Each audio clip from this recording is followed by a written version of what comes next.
America అధ్యక్షుడు Trump కు US federal court big shock ఇచ్చింది.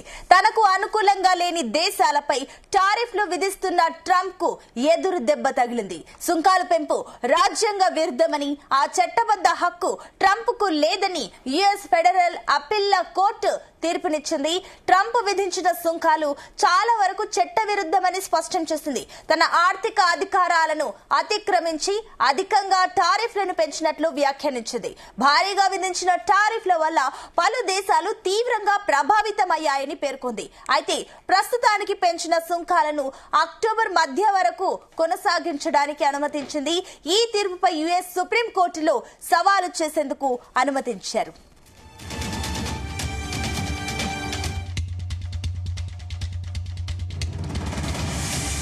ఇక సెకండ్ టైం బాధ్యతలు చేపట్టిన ట్రంప్ అమెరికా ఫస్ట్ పేరుతో వివాదాస్పద నిర్ణయాలు తీసుకుంటున్నారు. ఇందులో భాగంగా అగ్రరాజ్యంతో వ్యాపారం చేస్తున్న ప్రతి దేశంపై టారిఫ్లు విధించేలా international emergency economic powers act ను తీసుకొచ్చారు. ఇక బేస్ లైన్ గా 10% టారిఫ్ విధించారు. రష్యా నుంచి చమురు కొనుగోలు చేస్తుందన్న సాకుతో భారత్ పై 50% సుంకాలు విధించడం సర్వత్రా చర్చనీయాంశమైంది. దీనిపై ఇంటా బయట విమర్శలు వ్యక్తమవుతున్నాయి.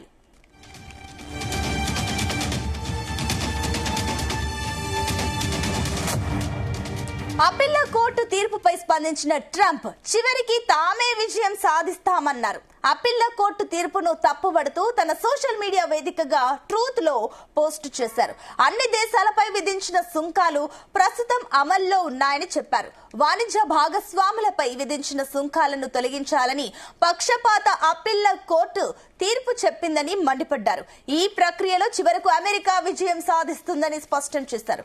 ఒకవేళ ఈ టారిఫ్లను తొలగిస్తే దేశ చరిత్రలోనే ఒక విపత్తు అవుతుందని అన్నారు. రైట్, ఇదే అంశానికి సంబంధించి మరిన్ని డీటెయిల్స్ మా చీఫ్ న్యూస్ కోఆర్డినేటర్ రాధాకృష్ణ అందిస్తారు. Radhakrishna. Good morning Sunita. America అధ్యక్షుడు డొనాల్డ్ ట్రంప్ కు పెద్ద షాక్ తగిలిందని చెప్పవచ్చు. అక్కడ కోర్టు డొనాల్డ్ ట్రంప్ కు ఒక పెద్ద షాక్ ఇచ్చిందని చెప్పవచ్చు. ఎందుకంటే ఇటీవల కాలంలో డొనాల్డ్ ట్రంప్ తీసుకుంటున్న నిర్ణయాలు కావచ్చు, అంటే రెండోసారి అమెరికా అధ్యక్షుడుగా అయిన తర్వాత డొనాల్డ్ ట్రంప్ ప్రతి నిర్ణయం కూడా చాలా వివాదాస్పదం అవుతుంది. కేవలం అంటే ప్రపంచ వ్యాప్తంగా, అమెరికానే కాదు ప్రపంచ వ్యాప్తంగా కూడా అతను తీసుకుంటున్న నిర్ణయాల ప్రభావం ఉంటుంది.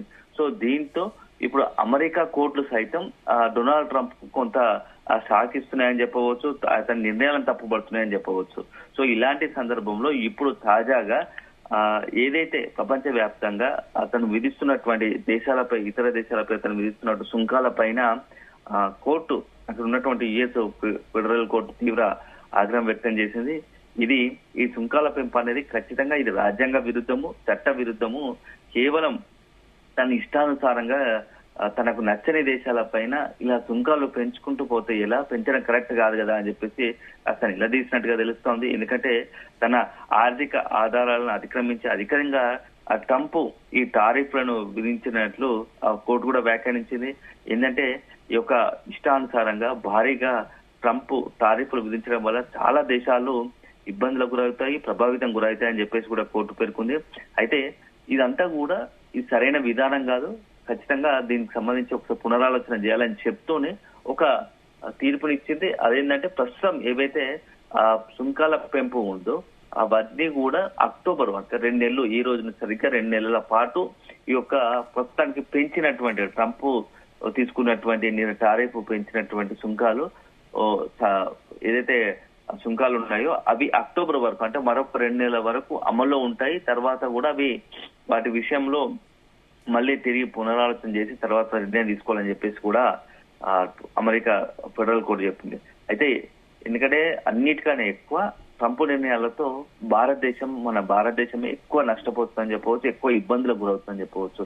ఎందుకంటే భారత్ డొనాల్డ్ ట్రంప్ రెండోసారి అమెరికా అధ్యక్షుడు అయిన తర్వాత ఆయన తీసుకున్న ప్రతి నిర్ణయము డైరెక్ట్ ప్రత్యక్షంగానే భారత్ కు తీవ్ర ఇబ్బందులకు గురి చేస్తూ ఉంది. ఎందుకంటే అక్కడ అతను రెండోసారి అధ్యక్షుడైన కొద్ది రోజులకే భారత్ లో ఉంటున్నటువంటి, అంటే భారత్ నుంచి వెళ్ళినటువంటి సంతతి కావచ్చు, లేకపోతే ప్రపంచ వ్యాప్తంగా ఇతర దేశాల నుంచి ఉన్నటువంటి ఇతర విదేశీయుల పైన అక్రమంగా ఉంటున్నారని చెప్పేసి ఒక చట్టం తీసుకొచ్చి అక్రమంగా ఉంటున్న వారందరినీ కూడా కనీసం ఒక మానవత్వం లేకుండా కూడా సంఖ్యలు విధించి మరీ ప్రత్యేక విమానంలో తరలించిన పరిస్థితి ఉంది. సో భారత్ కూడా అనేక మంది విద్యార్థులు ఇలాగే అట్లా సంఖ్యలను ధరించి కూడా ప్రత్యేక విమానంలో ఇండియాకు తరలించిన పరిస్థితి ఉంది.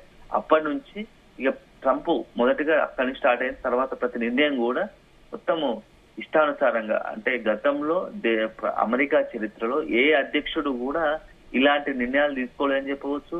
అయితే దీని అంతటి కారణం మూలం అతను తీసుకున్న నినాదం అమెరికా ఫస్ట్. అమెరికా ఫస్ట్ అనే నినాదంతో ఎన్నికలకు వెళ్లారు. సో అక్కడ ఉన్నటువంటి ప్రజలు కూడా కాస్త సానుకూలంగా స్పందించి ఉన్న ఎన్నికల్లో ఘన విజయం సాధించాడు. సో ట్రంప్ రెండోసారి అధ్యక్షుడు. కానీ అతను తీసుకుంటున్నటువంటి విపరీత నిర్ణయాల వల్ల భారత్ తో పాటు ప్రపంచ దేశంగా అన్ని దేశాలు ఇంక్లూడింగ్ అమెరికా కూడా తీవ్ర ఇబ్బందులకు గురవుతోంది. సో అమెరికాలోని మెజారిటీ ప్రజలు సైతం కూడా ఇప్పుడు అతను తీసుకుంటున్న నిర్ణయాలను తీవ్రంగా తప్పుపడుతున్నారు, ట్రంప్ తీసుకున్న నిర్ణయాలను. ఎందుకంటే ప్రతి నిర్ణయం ఎవరికి సంబంధం లేకుండా తను ఏది తెలుస్తుంటే అది ఇష్టానుసారంగా తీసుకుంటున్నారనే ఒక అభిప్రాయం ప్రజల్లో వ్యక్తమవుతోంది.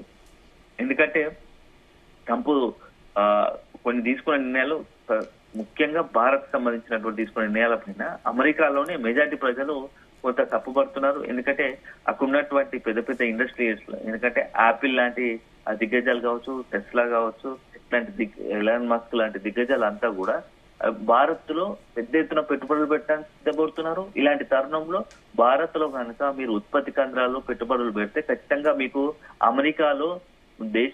అమెరికాలో వస్తున్నటువంటి మీకు రాయితీలు తగ్గిస్తాం, మీ మీద ఎడాపెడా మీ మీద సుంకాలు విధిస్తామంటూ కూడా వాళ్ళని హెచ్చరించారు. అంటే ప్రతిదీ భారత్ ను టార్గెట్ చేసుకొని వాళ్ళంతా కూడా కట్టడి చేసే ప్రయత్నం చేస్తారని చెప్పచ్చు. అయినా కూడా వాళ్ళు ఎవరు కూడా పట్టించుకోకుండా భారత్ లోనే తమ పెట్టుబడులు కొనసాగుతాయి, భారత్ లోనే తమ ఉత్పత్తి కేంద్రాలు కొనసాగుతాయి అని చెప్పేసి కూడా యాపిల్ లాంటి దిగ్గజ కంపెనీలు ప్రకటించాయి. అంతేకాదు అమెరికాలో ఉన్నటువంటి సాఫ్ట్వేర్ కంపెనీకి సంబంధించినటువంటి ఎవరు కూడా సాఫ్ట్వేర్ కంపెనీలన్నీ కూడా అమెరికాకు సంబంధించిన సాఫ్ట్వేర్ కంపెనీలు భారత్ లో పెట్టుబడులు పెట్టొద్దని చెప్పేసి కూడా, అదే సందర్భంలో అమెరికాకు సంబంధించిన సాఫ్ట్వేర్ కంపెనీలకు భారత టెక్కీలకు ఉద్యోగాలు ఇవ్వకూడదని చెప్పేంత పరిస్థితి కూడా ట్రంప్ దిగజారాడు. సో ఇవన్నీ కూడా విపరీతమైన నిర్ణయాలు తీసుకుంటున్నారు. సో దాంట్లో భాగంగానే ఇటీవల భారత్ పై 50% సుంకాలు విధించాడు. ఫస్ట్ తొలుత 25 విధించాడు, కనీ విని నెరగనట్టుగా 20% విధించాడు. సో తర్వాత మరొకసారి అతని ఆగ్రహాన్ని కంటలు తెచ్చుకొని 50% విధించాడు. దాని అంతటి కారణం ఏంటంటే రష్యాతో మనకు ఉన్నటువంటి వాణిజ్య ఒప్పందాలు. రష్యా నుంచి మనము చమురు దిగుమతి చేసుకుంటాం, ఆ చమురు దిగుమతిని వెంటనే నిలిపేయాలి అని చెప్పేసి భారత్ కు ఫస్ట్ తొలుత సూచించాడు, తర్వాత డిమాండ్ చేశాడు, తర్వాత ఆగ్రహం వ్యక్తం చేశాడు. భారత్ ఏమాత్రం కూడా పెడచేవన పెట్టలేదు. సో దీంతో పట్టించుకోలేదు. దీంతో అతని ఆగ్రహానికి గురైనటువంటి డొనాల్డ్ ట్రంప్ 50% ప్రపంచంలోని అత్యంత ఎక్కువ సుంకాలు భారత్ పై విధించింది. సో ఇప్పుడు 50% సుంకాలు, అది కూడా రీసెంట్ గా 27వ తేదీ నుంచి కూడా అమల్లోకి వచ్చింది. సో ఇవంతా కూడా భారత్ పై ప్రభావం చూస్తుంది. ఇలాంటి సందర్భంలో భారత్ కూడా ఒక పెద్ద ఊరట కలిగే అంశం అని చెప్పవచ్చు. ఎందుకంటే అక్కడ ఉన్నటువంటి ఫెడరల్ కోర్టు తీసుకున్నటువంటి నిర్ణయం ఏదైతే ఉందో ఖచ్చితంగా అది రాజ్యాంగ విరుద్ధం అని చెప్పేసి ప్రకటించడంతో కొంత అక్టోబర్ తర్వాత ఇప్పుడు భారత్ ప్రస్తుతానికి విధించినటువంటి సుంకాలన్నీ కూడా తిరిగి మళ్ళీ యథాస్థితికి కొంత న్యూట్రలైజ్ అయ్యి తగ్గుతాయని అనే ఒక భావనలో ఉంది. సో మొత్తానికైతే ఇప్పుడు ఏం జరుగుతా ఉంది అనేది మనం వేచి చూడాలి. అయితే రాధాకృష్ణ, ఏదైతే ట్రంప్ ఇష్టానుసారంగా సుంకాలు పెంచారో ఇతర దేశాలే కాదు, కేవలం ఆయన సొంత దేశంలోనే ప్రజలు వ్యతిరేకించిన పరిస్థితి మనం చూసాం. అండ్ ఇప్పుడు ఫెడరల్ కోర్టు ఇది రాజ్యాంగబద్ధంగా మీరు చెప్పినట్లుగా ఇది తప్పు అని కూడా తేల్చి చెప్పినప్పటికీ డొనాల్డ్ ట్రంప్ దీన్ని యుఎస్ సుప్రీం కోర్టులో సవాల్ చేయడానికి సిద్ధంగా ఉన్నారు. కాబట్టి ఇప్పుడు మళ్ళీ ప్రజల ముందు ట్రంప్ ఏ రకంగా ఉండే అవకాశం ఉంది? నిజంగానే ట్రంప్ ముఖేల ముందుకు వెళ్తే ఈ సుంకాల విషయంలో ఇది ఎంత మేర పాసిబిలిటీస్ ఉన్నాయి? డొనాల్డ్ ట్రంప్ మొదటి నుంచి కూడా అతను కోర్టులు గాని ఏవి చెప్పినా సహజంగానే అతను మిగతా వాళ్ళతో పోలిస్తే భిన్నంగా వ్యవహరిస్తాడు, భిన్న ఆలోచనలు, భిన్న నిర్ణయాలు. ఎందుకంటే తాను ఏదైతే అనుకుంటాడో ఆ నిర్ణయం తీసుకోవడమే మనం మొదటి నుంచి కూడా చూస్తున్నాం. ట్రంప్ ఇప్పుడు కాదు, మొదటిసారి కూడా అమెరికా అధ్యక్ష సందర్భంలో కొన్ని ఇలాంటి నిర్ణయాలు తీసుకున్నారు. సో ఇప్పుడు వాటి సంఖ్య మరింత పెరిగింది.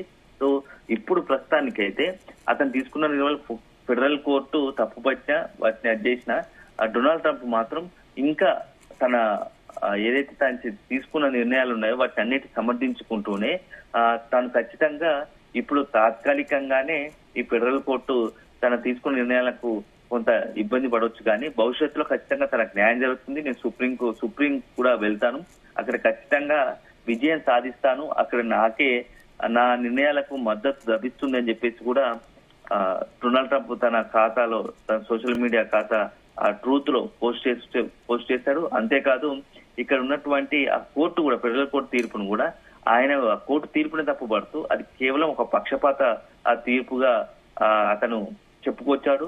సో ఈ నిర్ణయాల వల్ల ఒకవేళ భవిష్యత్తులో కనుక ఈ ఫెడరల్ కోర్టు తీసుకున్న నిర్ణయాల్లో భవిష్యత్తులో ఇది ఇలా కంటిన్యూ అయితే, ఈ టారిఫ్లను కనుక తొలగిస్తే దేశ చరిత్రలోనే, అమెరికా దేశ చరిత్రలోనే ఒక భారీ విపత్తు రాబోతుంది, వస్తుందని చెప్పేసి కూడా కొంత ఆందోళన వ్యక్తం చేశాడు వ్యక్తిగతంగా. అదే సందర్భంలో కానీ తనకు ఇప్పటికీ కోర్టులపై నమ్మకం ఉంది, ఖచ్చితంగా సుప్రీం కోర్టులో తనకు న్యాయం జరుగుతుంది అని చెప్పేసి కూడా తన సోషల్ మీడియా ఖాతాలో చెప్పుకుంటూ వచ్చారు. సో ఏదేమైనా ఇది కరెక్ట్ కాదు అని చెప్పేసి అందరూ చెప్తున్న తరుణంలో ముఖ్యంగా భారత్ కు కాస్త ఇది సానుకూల నిర్ణయం అని చెప్పవచ్చు. ఎందుకంటే అందరికన్నా ఎక్కువ ప్రపంచ దేశాల్లో ఎక్కువగా ఇబ్బంది పడుతుంది, నష్టపోతుంది Bharat.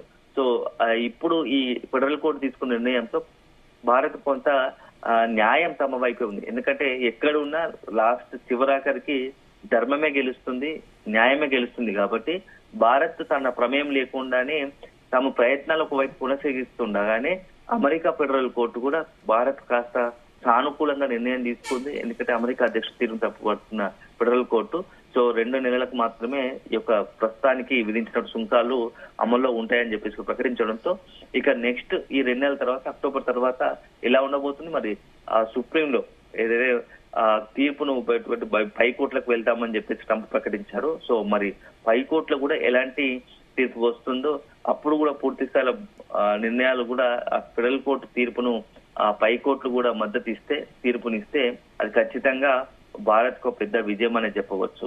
Sunitha. Right Radhakrishna, thank you.